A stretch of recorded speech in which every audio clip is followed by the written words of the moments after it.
Good morning. So today we are going to be doing the first of 3 videos discussing our gas laws. But before we can really get into gas laws, we need to understand how to convert units. So today we're going to learn to convert between 3 units of gas pressure, that being the atmosphere, the kilopascal, and millimeters of mercury. And we'll also learn to convert between degrees Celsius and kelvins. Notice that I said degrees of Celsius. We actually don't call it degrees Kelvin, just Kelvin. So let me tell you a little bit about our units before we get started. At this time, you should also be looking for a pencil and paper. So kelvins, kilopascals is our first unit we'll be discussing today. That is from Blaise Pascal, is who named that, and kilopascals are the metric standard unit of pressure. We also have millimeters of mercury, which, if you remember, mercury was used in thermometers, but also barometers, which is our tool to measure air pressure. So a millimeter of mercury is how much pressure it would take to make mercury go up in a column by 1 millimeter in the old barometers. And finally, we will be talking about atmospheres, which are exactly what they sound like. 1 atmosphere of pressure is the amount of pressure from 1 atmosphere of gas on top of you. So if you're standing at sea level, there is 1 atmosphere of pressure on you. If you go down 10 meters underwater, so about 33 feet, you know, it kills me to say that, that's going to actually be two atmospheres of pressure, because you have the atmosphere of pressure from the atmospheric gases, and then also 1 atmosphere of pressure worth of water. So those are the 3 units of pressure we'll be discussing today. So now I'm going to show you my screen here.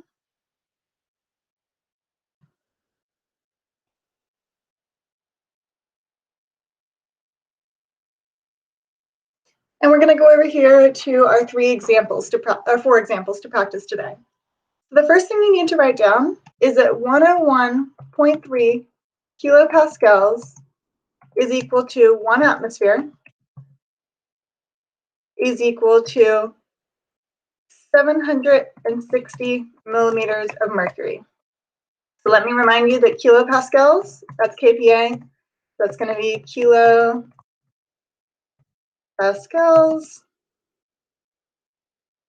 Okay, make that a little easier to see. ATM, it's not where you get your money in this case. It's atmospheres. And mmHg, well, we know mm is millimeters, and Hg is mercury. Should know that. Those are our big important things as far as conversions and gas pressure. And because I am doing this video, I want to go ahead and add on conversions from Celsius to Kelvin. So I'll go ahead and write the, got to get this special characters. Let's find that degree symbol.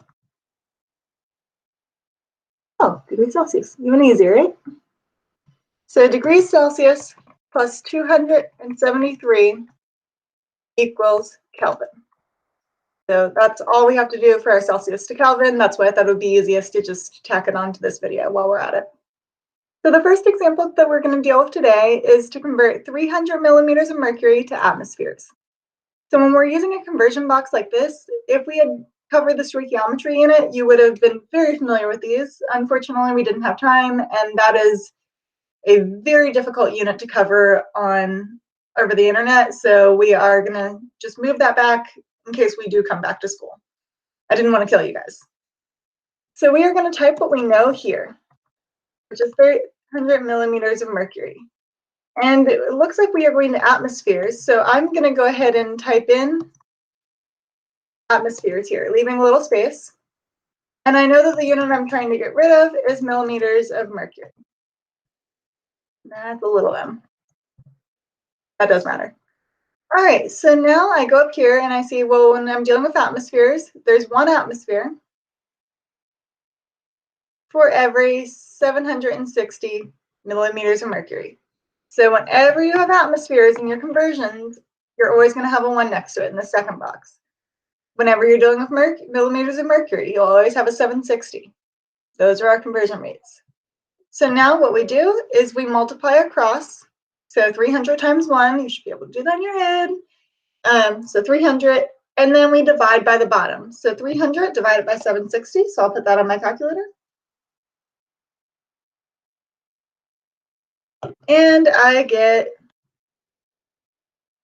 0.395 atmospheres, because whatever's on the top and the bottom can cancel out. So we can just do our little, we can just cancel this and this out. And really, we could have said, put this here to say that all three of these numbers are significant. Sig figs don't matter in these because these are conversion rates, so we're going to consider them to be exact and precise. All right, so that's our first example. Our next example, and I'm again going to make this a little more precise here, is to convert 4.00 atmospheres to kilopascals. So again, I'm going to put that given information. Actually, I can just copy it right here into my first box, always. That was a 3 in it though. And now we go, okay, I have atmospheres and I want to go to kilopascals. So I know this is going to be kilopascals right here, KPA, and this is going to be atmospheres. Then I go up to the top and I say, what number in my conversion goes with kilopascals? Because ultimately we are multiplying by 1. So this divided by this, since they're equal to each other, anything divided by itself is 1. So that's why this works. So kilopascals, we see that 101.3 kilopascals is equal to 1 atmosphere. So I'm going to write 101.3 kilopascals is equal to 1 atmosphere. I'm going to multiply across the top. So I get, let's see, 405.2 kPa. Let me check that because it's early in the morning. Yes, that's right. And because I only knew this to 3 sig figs, I could say that this is actually just 405 kilopascals. I will not count you wrong for sig figs while we are out of school. But we didn't cover that enough in enough detail for me to count you guys off for that. But do try. All right, so final one with our gas pressure. We are going to convert 98.6 kilopascals. Again, we put our given information at the top, to millimeters of mercury. So I put the unit that I want to go to on the top here, because anything on the top and the bottom, these are going to cancel. And I'm going to put kilopascals down at the bottom because I want to get rid of that unit. So if I look up the top here, I see that 760 goes with millimeters of mercury. And 760 millimeters of mercury is equal to 101.3 kilopascals. Again, I am getting these numbers from right here.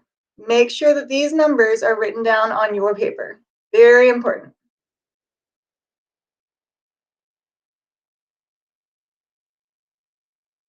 Okay. All right.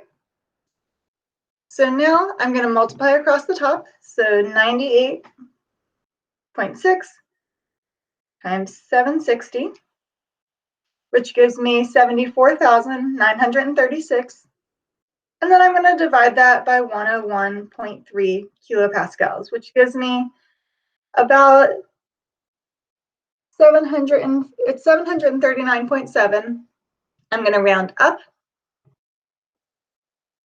And because it is 3 significant figures, I'll put a decimal here. So now all 3 of these are significant. And it's going to be millimeters of mercury, which makes sense because this is a little bit lower than 1 atmosphere. And our starting unit was a little bit lower than 1 atmosphere because 1 atmosphere of pressure is 101.3 kilopascals. That answer makes sense. Great. All right. So finally, we are going to convert 37.2 degrees Celsius, which is about human body temperature, to kelvins. Now, this is very important with our gases. Whenever we are given a temperature in Celsius, we are going to be converting that to Kelvin. We want to deal with kelvins when we're dealing with gas pressure. All right, so this is very simple. So first, we always write down what we know, 37.2. And we look at our equation. So this tells us that degrees Celsius plus 273 gives us degrees Kelvin. I'm just going to actually just copy that right there. Again, make sure that you have these units, these conversions. All right, so I'm going to just paste that right there. So 37.2 degrees Celsius plus 273 is going to give us our units in Kelvin. So we're going to just add those up. That should give us 300.2, but let me check that. 37.2, 310.2 Kelvin. Okay. All right, and that's all you have to do. All right, so I hope that you guys learned. I'll go ahead and zoom this out so you can see the whole page. I hope that you were able to find out how to convert from millimeters of mercury to atmospheres to kilopascals, and that you can now convert from Celsius to Kelvin. All right, thank you.